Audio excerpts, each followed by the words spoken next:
Welcome back to Big Sky Buckets. I'm Big Sky, and today we're doing March Madness recapping the first 4 days. We're going to talk about some of the players in college basketball that helped their stock or hurt their stock based on performances from the first 4 days. And then I'm going to also go on a small NBA rant based on some very very bizarre games that happened last night.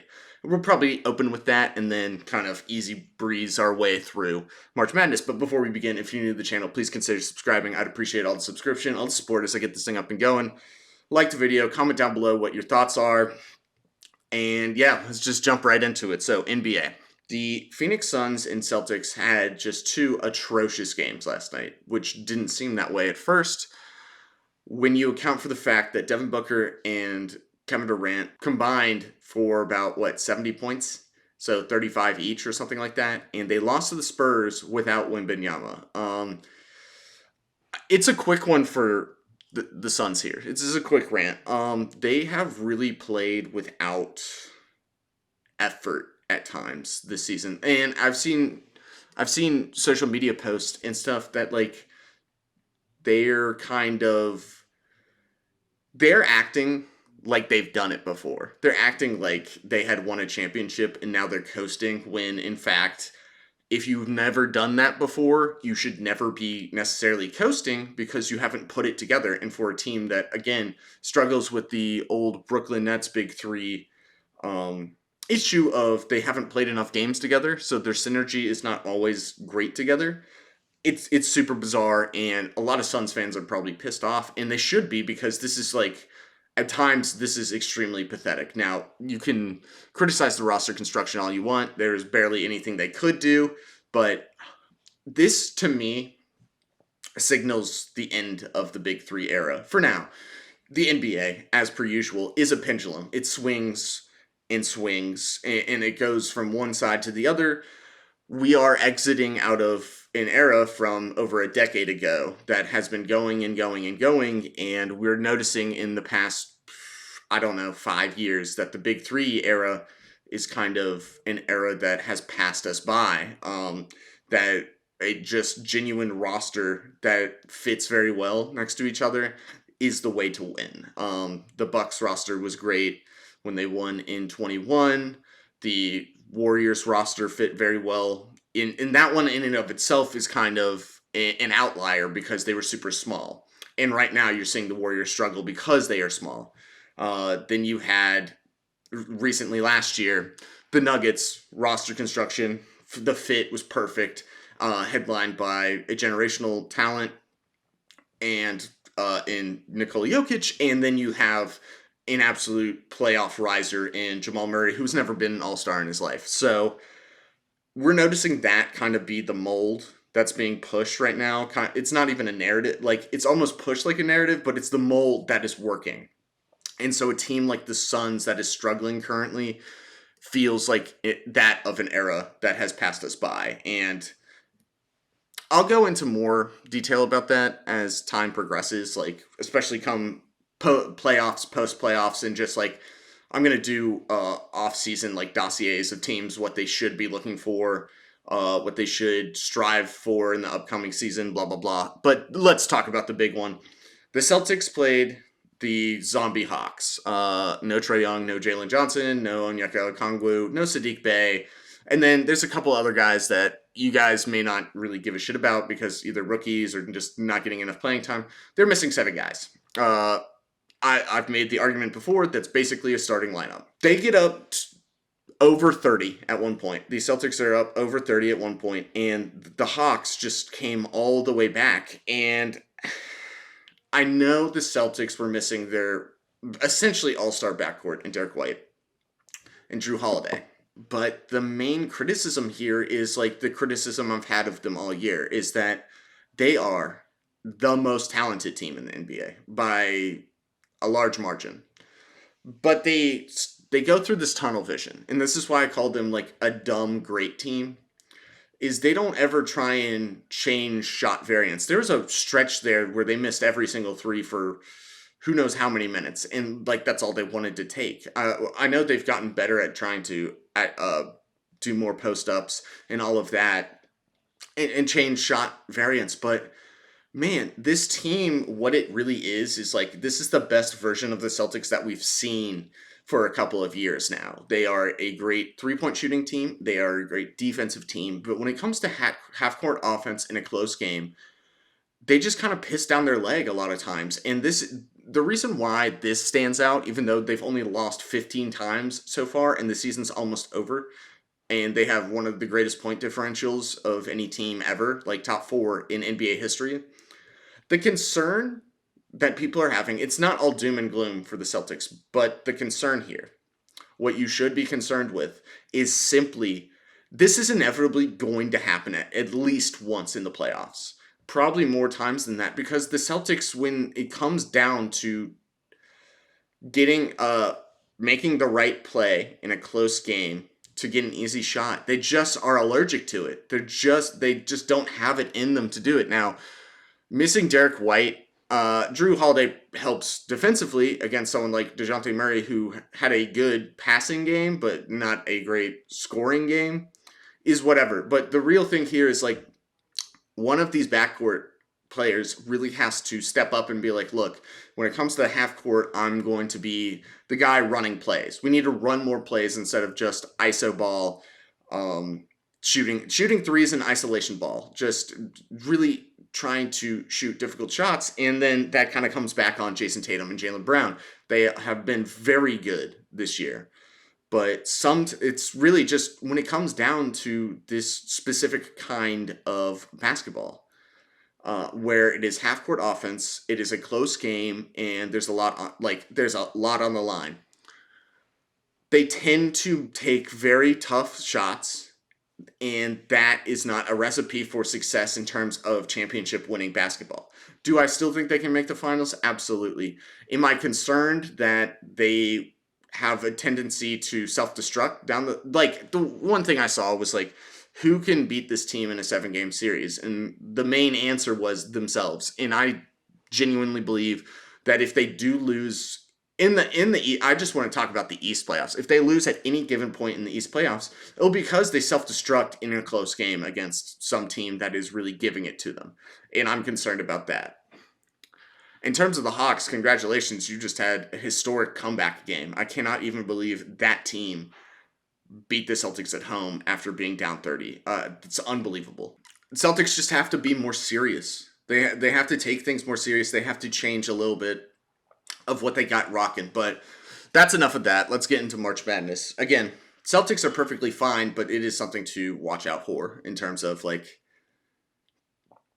the best thing they can do is just run through the East and not have a single close game, and they can easily make the finals. If they don't do that, well, it's going to be a little bit harder. Back to March Madness. So in my eyes, I've seen a lot of overall criticism, I guess, of March Madness so far. I think the first 2 days were electric, as they normally are. The round of 64 always shows off something incredible, i.e. Oakland beating Kentucky in a shocker. We're going to get to that in a sec. You had Yale beating Auburn. There were good upsets in that first round. The second round didn't have as many upsets. Now, I do want to stress this.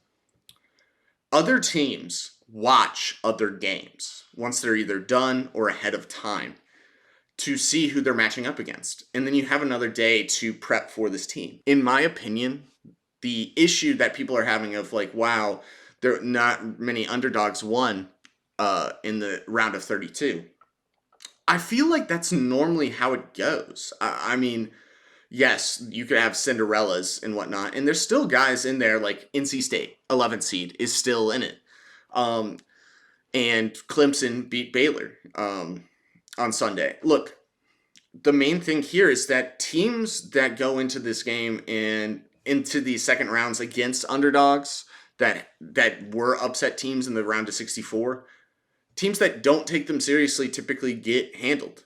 But I just think that a lot of these teams that have been moving on, there's been, when we get to Kentucky, we were going to get into a little bit of a narrative shift, a little bit of a molding around on how to win in March Madness. And part of it is that a lot of these teams are just getting to be older, more mature teams, and these mature teams are taking it seriously.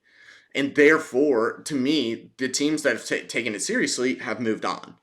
Um, and so let's talk about one of the team. Like, there was a big narrative push ahead of the Duke game on Sunday of like JMU. They beat Wisconsin. They were a defensive minded team. They're an older team. They know what they're doing. And a lot of media was pushing the narrative of this upset that JMU could beat Duke.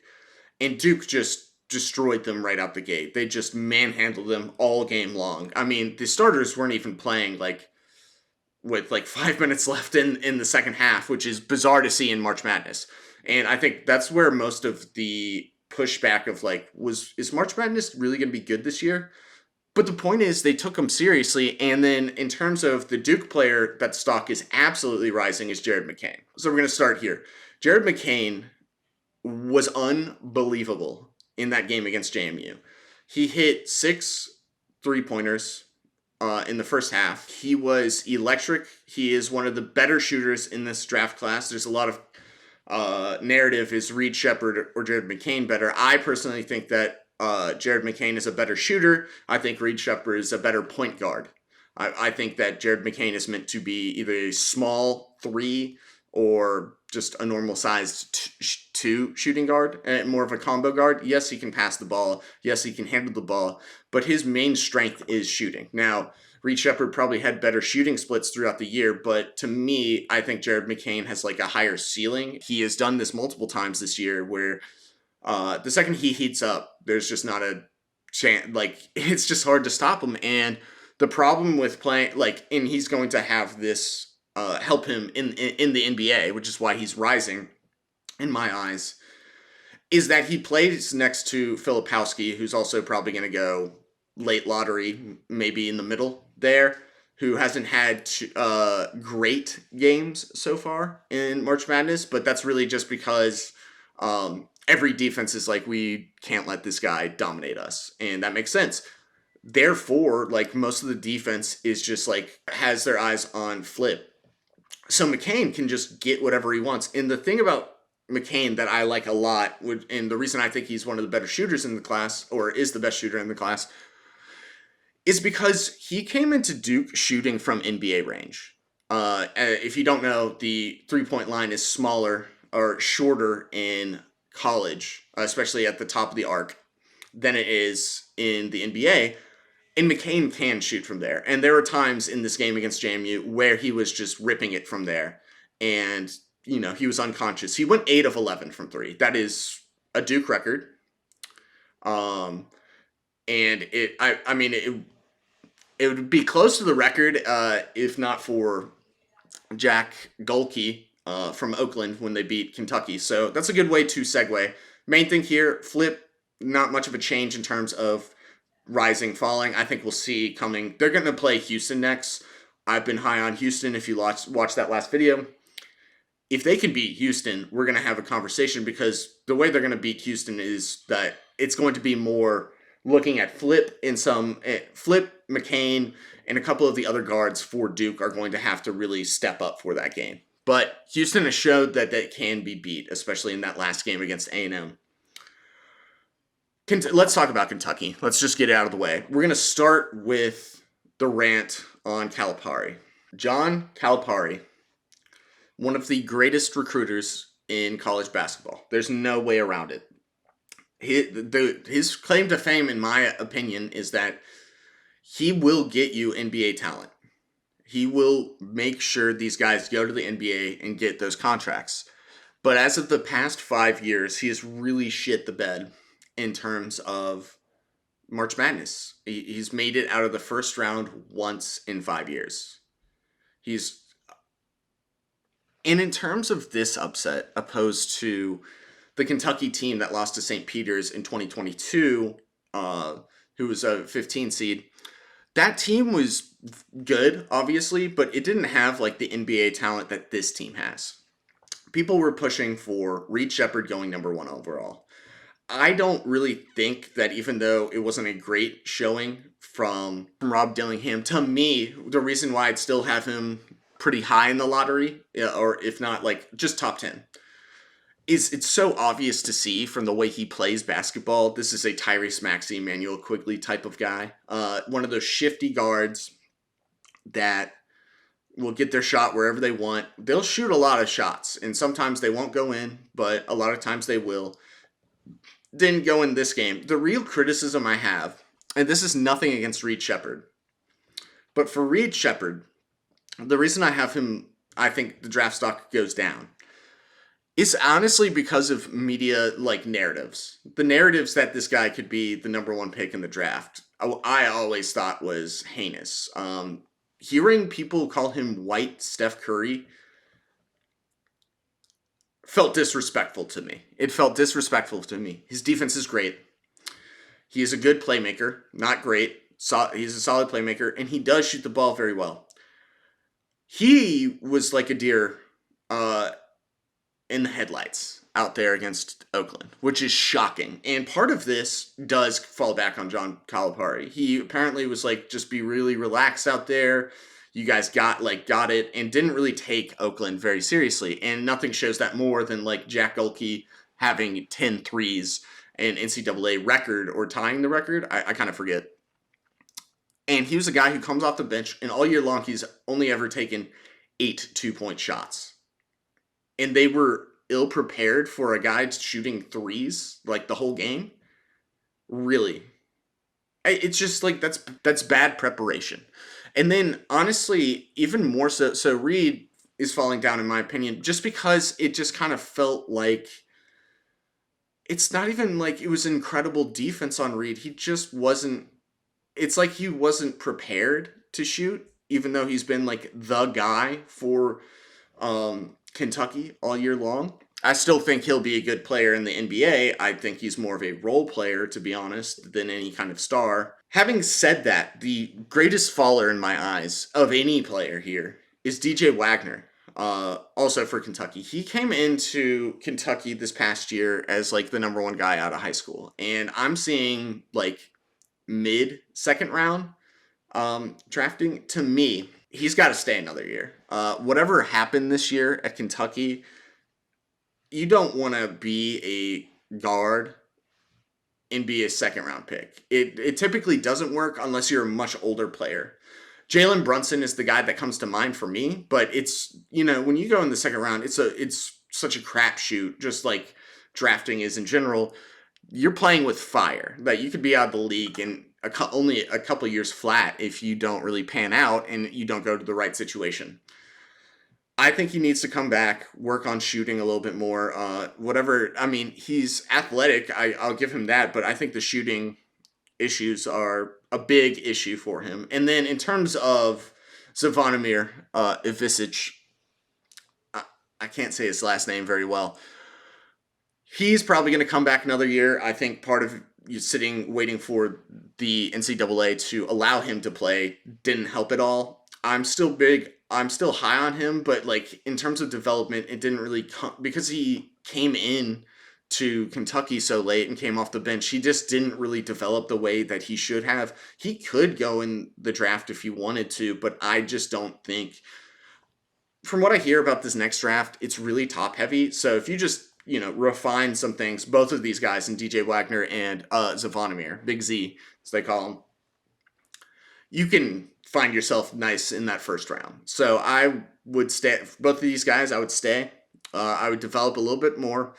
Just because you're a sophomore doesn't mean shit, because we're going to get to a team like right now where I talk about a guy who's a senior who I think will be middle of first round with the best stock rise so far.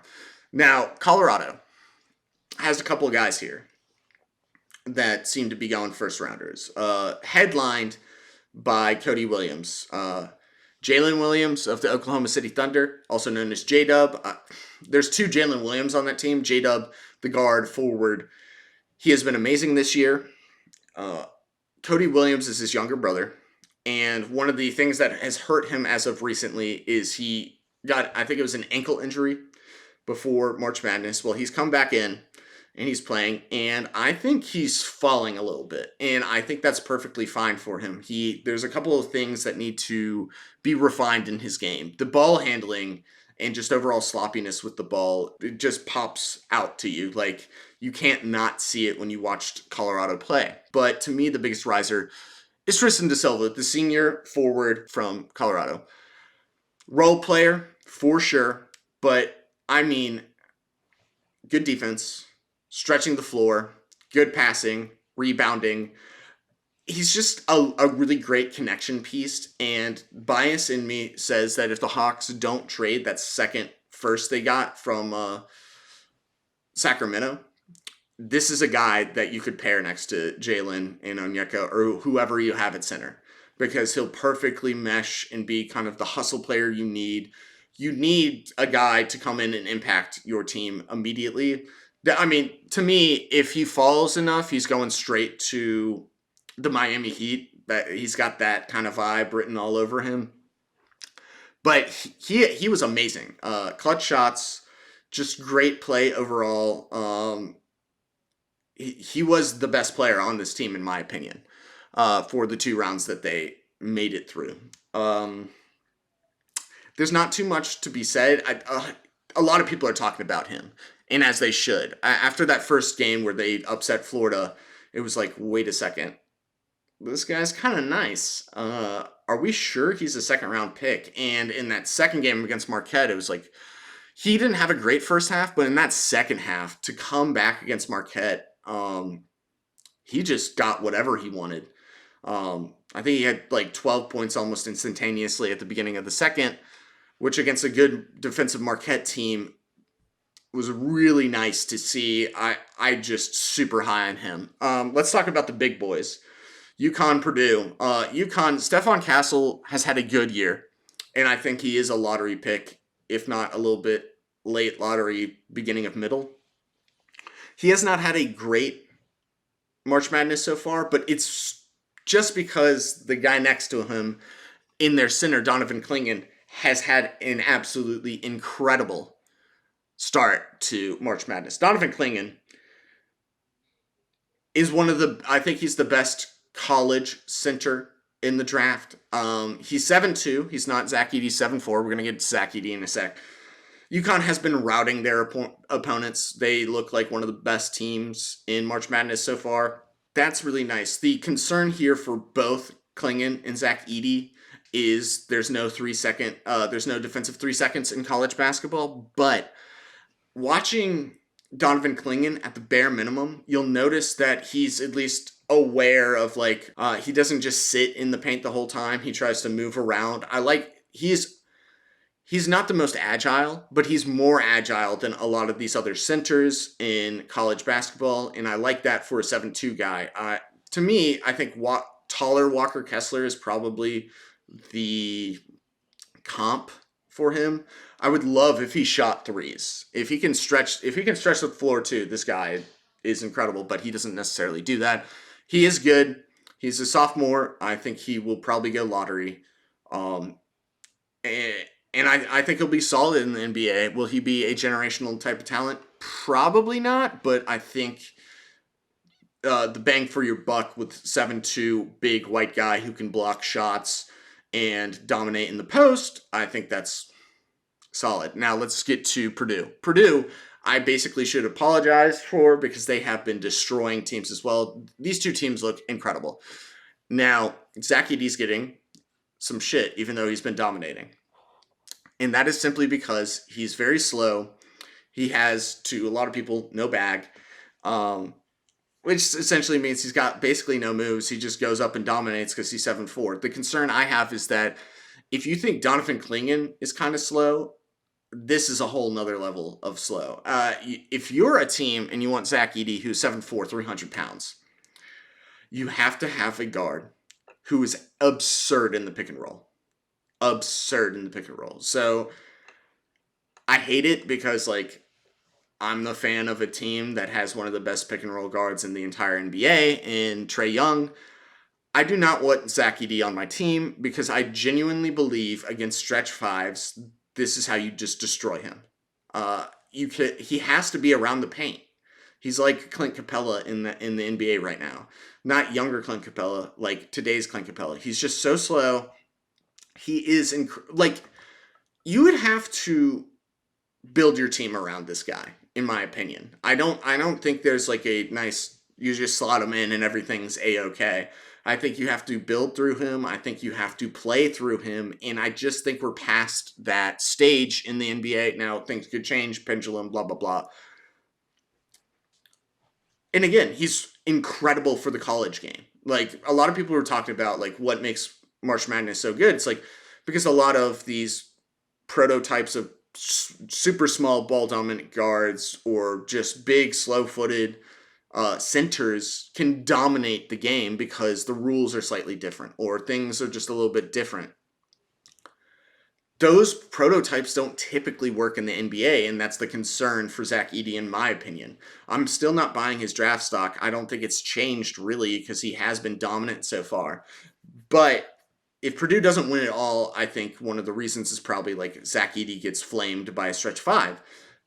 I'm going to die on this hill until I see differently. We'll reevaluate come the recap for Sweet 16 and Elite 8, but Purdue has been great.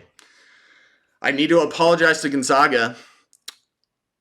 They've been pretty fantastic so far. Now, I was low on Kansas to begin with, but look, they destroyed the team in the first round, destroyed Kansas in the second round. They've been great. Maybe Mark Few might be better than I give him credit for. They do typically get to the Sweet 16, and then this is when they're flounder, so we'll see, but I should apologize to Gonzaga. I let that hatred talk a little bit too hard for me. Baylor. Bizarre stuff. So Yves Missi, who I think his stock is probably going to fall a little bit, got injured in the first game, but they won in the first round. And in the second round, Yves Missi just wasn't really the same, and it was a lot of Jacoby, please save us, and that's kind of where it went wrong. A lot of the shots looked good, as hard as they were. They just didn't fall against Clemson, and they did find a way to come all the way back, some of that being Jacoby, some of that being some of the other guys on Baylor. But I think his stock is going to take a little bit of a hit. To me, I think his comp is probably going to be like a little bit of Jalen Green. The inefficiencies from shooting sometimes do come back to haunt them a little bit, and that's kind of what happened in this game, even if I don't think it's necessarily his fault in general. Look, sometimes this is how it goes. I'm still a big fan of his, but I do think in the NBA, if he's going to take as many shots as like he did in that second game against Clemson, I do think you're going to have to either give up some of the shots if it's going to be this inefficient, or you just have to be more efficient, take easier shots. It's a whatever in my opinion, but I thought I'd just talk about this since Baylor lost. And then let's talk about UNC. You guys know I don't like UNC because I'm a Duke guy. I do want to talk about a guy that I think should be going at least in the second round, and that's RJ Davis. He is truly incredible. This might be controversial, but I really think that he has a mold kind of like Jalen Brunson. He may not be as shifty in the mid-range, have as many fluid moves where he's just pivoting a lot and shot faking, but he has been phenomenal for UNC through the first two games. And against Michigan State, they really needed RJ Davis in that game, and he came to play. I genuinely believe that he is an NBA player despite his age, kind of like with Tristan da Silva, but for a guard, it's a little bit different. But I think if you send him to the right place, you can just get... Will he ever be Jalen Brunson in the NBA? That's a question mark within itself, but maybe you throw him onto a team where he learns to be more off-ball immediately and then can start playing on-ball when star guard is injured or whatnot, and just develop him that way. This is a guy that is very coachable. Look, if I'm saying this, someone else needs to be saying this as well, because for someone who hates UNC, I just have to give RJ Davis his credit. He has been phenomenal. Like, dude, if you're Detroit, maybe you just have this guy come off your bench with the level of maturity that they need, or like the Wizards that they need to like fundamentally create a type of culture, along with the fact that he can shoot the lights out of the ball and he can pass the ball pretty well. I'm just kind of shocked that I'm not seeing any RJ Davis kind of hype for the draft. And Some quickies. Dalton Connect, still great. We could talk about Jack Gulke and like maybe getting into the second round just because like or probably undrafted to the Miami Heat is like the route he's going to get to the NBA. We'll come back to talk about a little bit more, but I think the standouts have been RJ Davis, Donovan Clingan, uh, Zach Edey, even though it's funny because everyone that's like into mock drafts and talking about potential NBA players, not a single one of them has budged on Zach Edey, even if he has dominated. Jared McCain has been great. Like those four guys, in my opinion, have been the standouts. I think Dalton Connect as well. I think everyone also has kind of like he's going late lottery probably to mid because of age, but like he's got it. Oh, and Tristan Da Silva. So RJ Davis to me, Donovan Clingan, Zach Edey, even if no one believes that that's going to translate to the NBA, doesn't really matter. He has been a standout so far. Tristan Da Silva, highest riser in my opinion. Jared McCain, just phenomenal second game, just unbelievable. And honestly, I mean, Dalton Connect. Those to me have been the six that have just stood out. But yeah, that's about it, guys. Thank you so much for watching, listening, all of that. Sub, like, comment. I will see you probably next Monday, Tuesday, Wednesday, one of those days.